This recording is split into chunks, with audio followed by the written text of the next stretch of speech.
Welcome back to another week of DFS by Cage, where I do my DFS lineup for UFC Vegas 51. Hit the intro.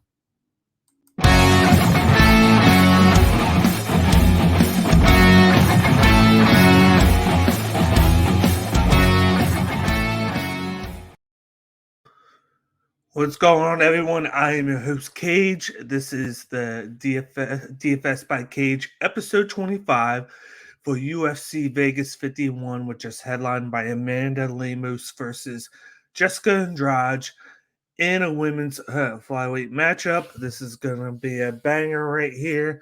I am looking forward to this one.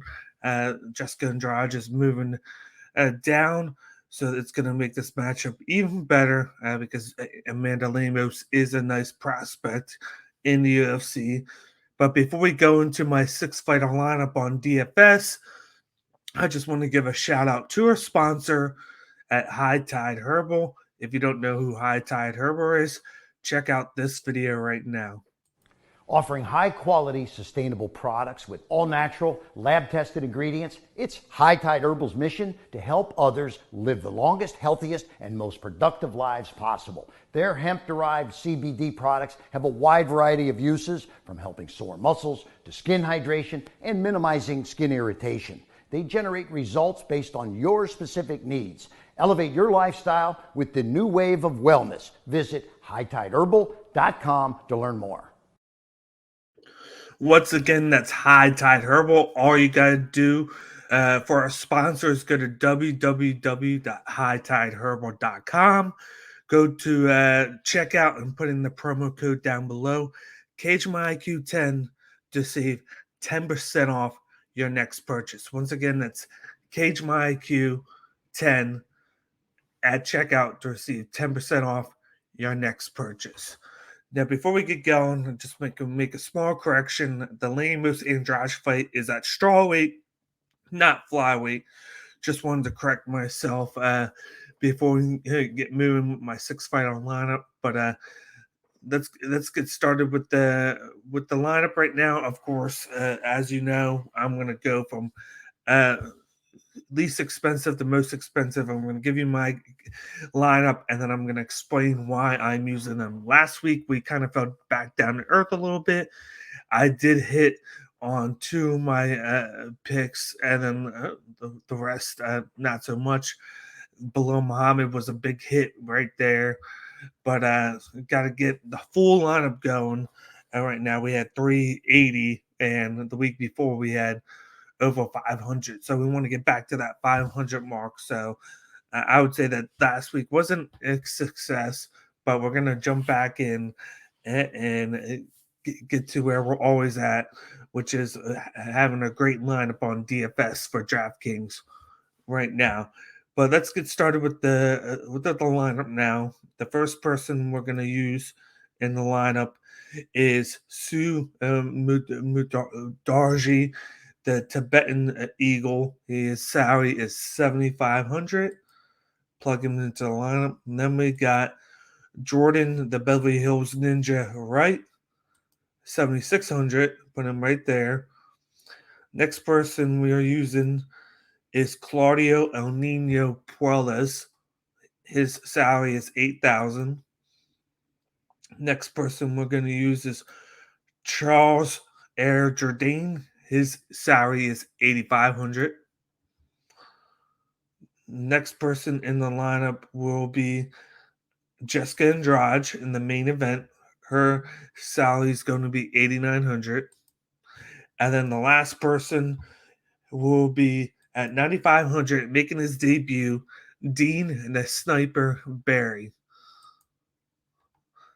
Let's start off with Sue Mudarji, who salaries at 7,500. He's coming into this matchup against Manel Cape. This is going to be one of those crazy good flyweight matchups that just got bumped up to the main card. His nickname, of course, is the Tibetan Eagle. He is 16-4, 68.2 FPPF. If you look at his 4 fights, he had the loss in his debut to Smolka, by sub, but then since then he has 2 decision victories and 1 KO victory, in which he's put up quite a bit of volume. Against Sukumta, he had over 100 strikes and a takedown. Against Gordon, he had the KO in the first round. And then, of course, Adeshev, he had 50 strikes in that fight and won by decision victory.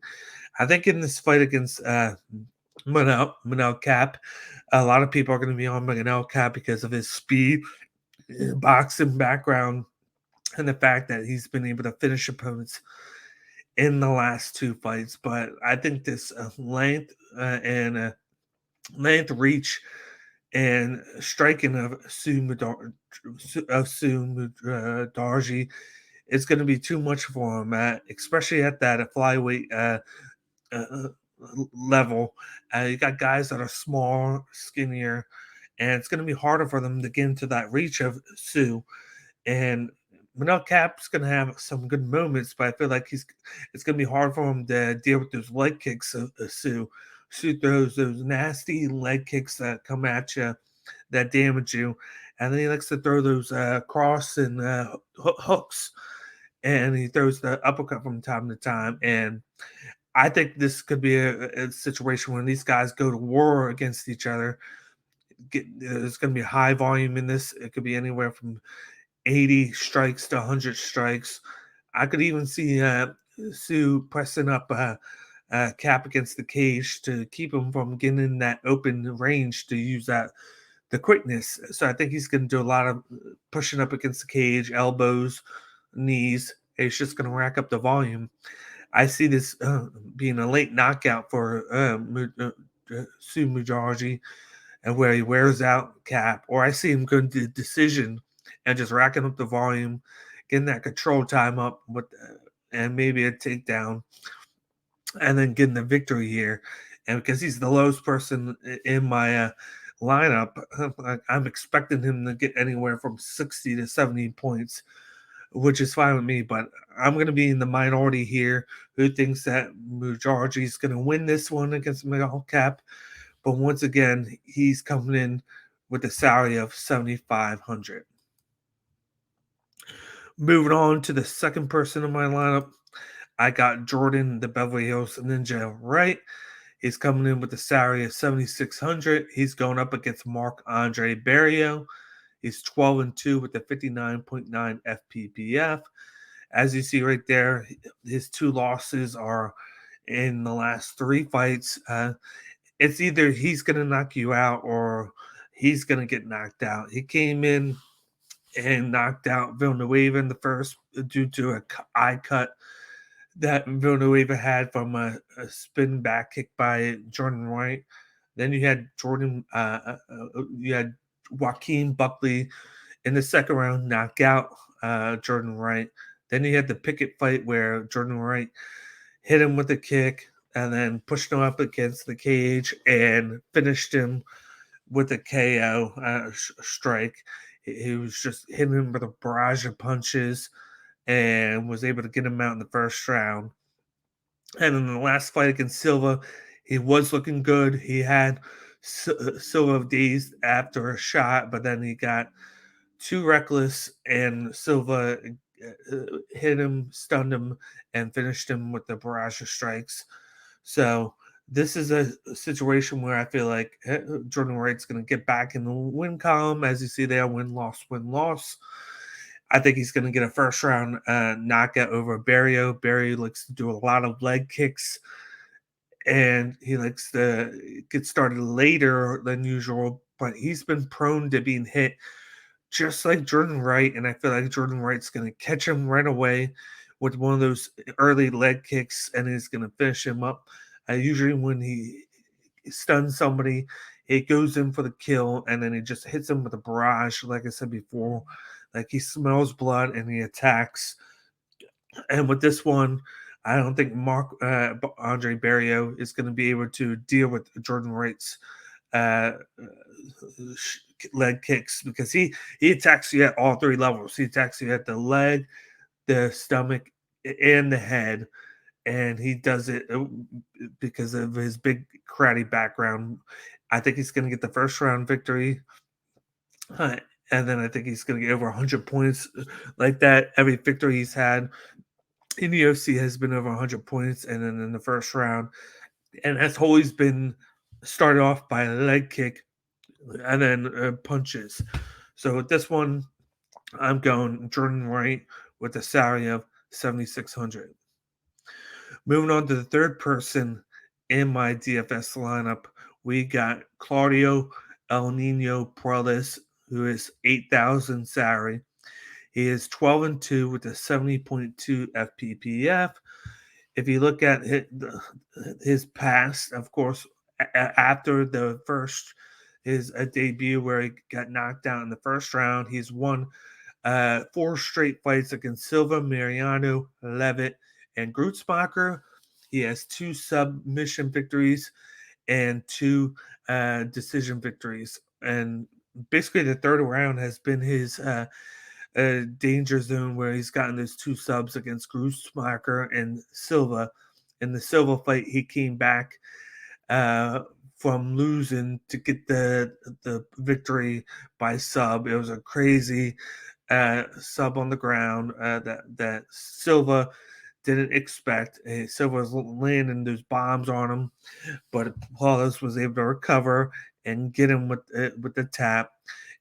In these fights, he's had 2 takedowns, 4 takedowns, and 1 takedown.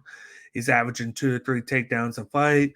And you see right there in the last 3 fights, 13 minutes, 10 minutes, and 6 minutes of control time. He has that big wrestling background. He has the jiu-jitsu background, as you see there. Like, he does just enough on the ground. A lot of his work is the ground and pound.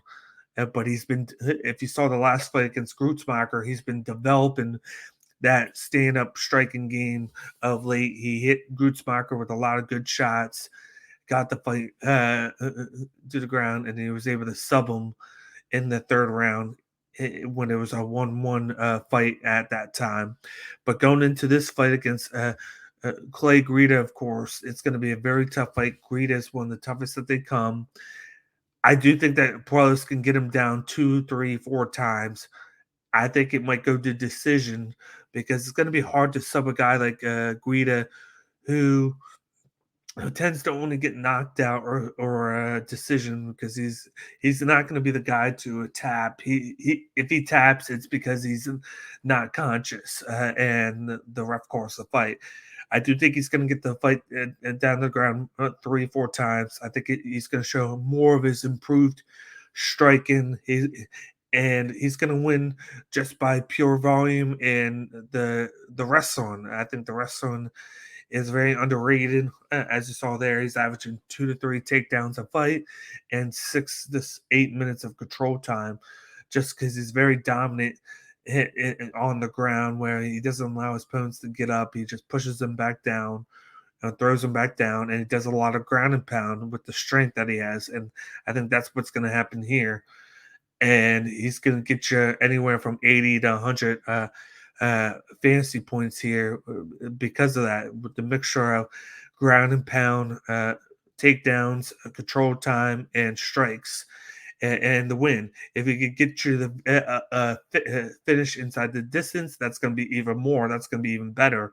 But I have a feeling he's going to get a decision here against the very tough Clay Guida. So with this one, I got Perales with the salary of 8,000. Moving on to the first fight on my lineup, I got Charles Jardine. He is going up against Lando Vernada. His salary is 8,500. He's 12-4-1, 65.8 FPPF. And as you see right there, taking away the Dorina Rosa sub and Andre Fili sub, he has knocked out Rojo in the third round, where he did a lot of damage, and then he's fought Andre Yule to a decision where he had over 150 strikes and 2 minutes of control time. And then even in the draw against Kulabau, he had 70 strikes and 4 minutes of control time, but he didn't show up that much to that fight that he should have. But I think against Lando Venata, he's going to show up, and I think he's going to get a first round knockout. He has that crazy power. He has good speed. He likes to get in there real quick, get in, get out. He's been throwing those leg strikes to the calf of late, which has been a big part of his success. And then, just like I said, he has the power. The thing that he struggled with Jardine Rosa was the reach. Jardine Rosa had the bigger reach, and he could avoid a lot of that striking just by staying out of range. And then he was throwing his strikes in and out, and the leg kicks, and slipping out of the way of Jardine. So he had a lot of issues with that. With the Vernada, he's going to have to deal with the grapple run, and I think the way to deal with the grapple run is by not allowing them to grapple, and he's going to get to striking early against Vernada. I think he's going to catch him with the big shot early, stun him, and then he's going to finish him off and get the early first round knockout. I think that's it's going to be one of the earliest finishes on the card. I think Jardine's looking to keep that win streak going, put it at 2, and this is the perfect guy to do it against in Lando Venata, because he's going to be more of a grappler than a striker. So with the next person in my lineup, I got Charles Jardine with the salary of 8,500 by first round knockout. Moving on to the fifth person in my lineup, I got one half of the main event. I got Jessica Andrade, nicknamed Bata Estaca. Her salary is 8,900, and she's coming into here 22-9 with an 84.2 FPPF. In her last 5 fights, you see there, all the fights but one have gone to decision. She lost. She lost. No, all of the 4 but one have gone to inside the distance finish. I mean, she knocked out Kelvia in the first round. She lost to the champ Shavenko in the second round by KO. She beat Chukagan round 1 knockout. She lost to Namajunas by decision. And then she lost to Weili Zhang in the first round by knockout. This fight, there's no chance that this fight is going to distance here. You got 2 bangers in Jessica Andrade and Amanda Lemos, who like to move, like to throw for power. Their striking is really good. Lemos' striking is more on the power side. But I like Jessica Andrade. I like the veteran. She's gonna have more cardio. This is gonna be a 5-round fight. She has more experience with the longer fights. Whereas in her last fight, we saw that Lemos kind of struggled in the second and third round with her cardio when she almost finished Angela Hill in the first round. She put a lot into it and then started to slow down, whereas Jessica Andrade seems to be better with her cardio. She's been in a lot of wars. She's been knocked out, but then she's knocked people out. And I think this move down the straw weight's going to benefit her against a lot of this competition now. And I think she's going to come in here and she's going to get that third round knockout over Lemos. Because this is 5 rounds, she's going to be able to accumulate more strikes within this one. That's why I always look at what the main event's going to be and how they are striking wise, because she's going to be able to kind of get more volume done. And I think Lemos is going to dictate the first round. I think she's going to do a lot of damage to Andrade. But as the fight goes on, Lemos is going to start to slow down a lot. And then that's when Jessica Andrade is going to pick up. I could see a first or second round finish by either. I just think it's going to keep going. I think it's going to be a third round finish by Andrade. I think she's going to take advantage of the slowing down of Lemos, and then she's going to start throwing those strikes at her. She's going to start stunning her. She's going to use the movement to move around.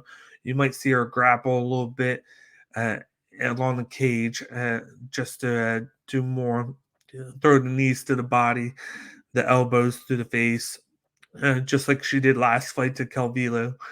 And then I predict the third round finish of Lemos. I think Andrade is going to throw the elbow, push back from clinch, then throw overhand shot on Lemos, and it's going to drop her to the ground. before the ref stops the fight. I just think that Andradge is the better pick here.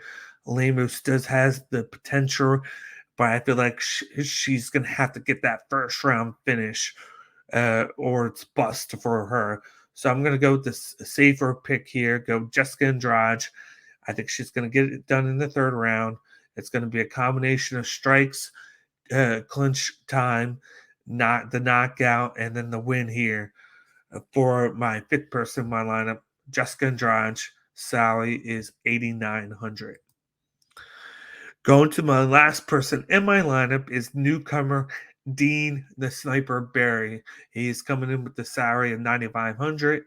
He's going up against Mike Jackson here. I just think this is a perfect chance to cash in on this debut here. Mike Jackson has a questionable past. He has come in where he struggled against CM Punk, in which CM Punk stunned him a couple of times, but then Jackson took over due to the grappling later in the fight in rounds 2 and 3. He got knocked out very quickly by Mickey Gall. And this is just a sign to watch out for this fight. And that's why I'm going with Dean Barry here. His kickboxing is one of the best. He could have went pro in kickboxing and glory or won championship, but he chose to go to UFC. He wanted to get to the highest level of MMA, which is UFC. So he started to train in jiu-jitsu a little bit, and he just got the call after fighting in Titan FC for a while. He's been known to get a lot of first round knockouts. He has a couple second, but he does a lot of his finish rate in the first round. He likes to throw the spinning leg kicks. He likes to throw the side kick to the stomach, the calf kick. His striking has been improved, but a lot of his work is his legs and his movement. And I feel like in this matchup, I think he's going to catch Jackson with one of those side kicks to the face. He's going to stun him. And you might see him grapple him up against the cage, but I think he's going to finish him in the first round, late first. That's been one of his things of late. It's been finished in late first round. He usually starts it out with a leg kick and then he finishes off on the ground. But I think Jackson's lucky to be, again, another try in the UFC after how bad he looked against CM Punk and Mickey Gall. Even though he beat CM Punk, that CM Punk didn't have the background like Jackson did, and Jackson barely defeated him in that matchup. But Dean Barry's going to come in. He's more ruthless. Those leg kicks are no joke. He's going to catch him with one, put him down, and then he's going to finish him up with ground and pound in the first round. So the last person in my lineup, I got Dean the Sniper Barry at 9,500. I think he's going to get over 110 points, maybe 120 points with the quick finish. But definitely bank on this guy in his debut. This is my lock of the week right here. Is the newcomer from Ireland.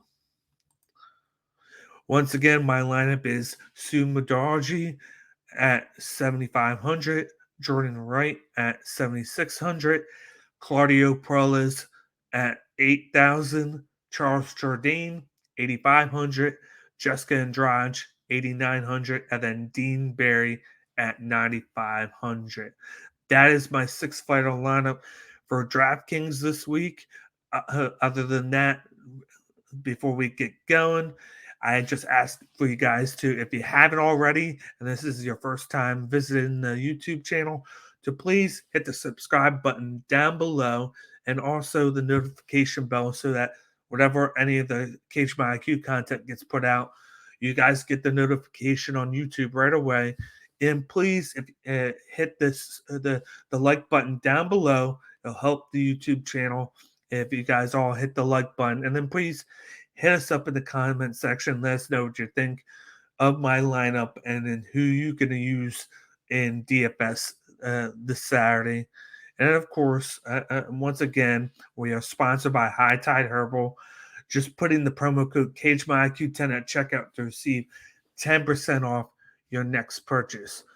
But other than that, that'll wrap things up with today's show. Next week, to break down my DFS lineup for UFC Vegas 52, which is headlined by a matchup in on the main card by Rob Font versus Marlon Chito Rivera. It's going to be a banger of a matchup. I'm sure everybody's looking forward to it, but I'll be giving my 6-fight lineup for UFC Vegas next week. So stay tuned this time next week for the DFS lineup by Cage. It'll be episode 26. But other than that, I'll talk to you guys later. Have a good week. Enjoy the fight card. Check out all the content of Cage My IQ. And please have a nice night. Thanks for tuning in.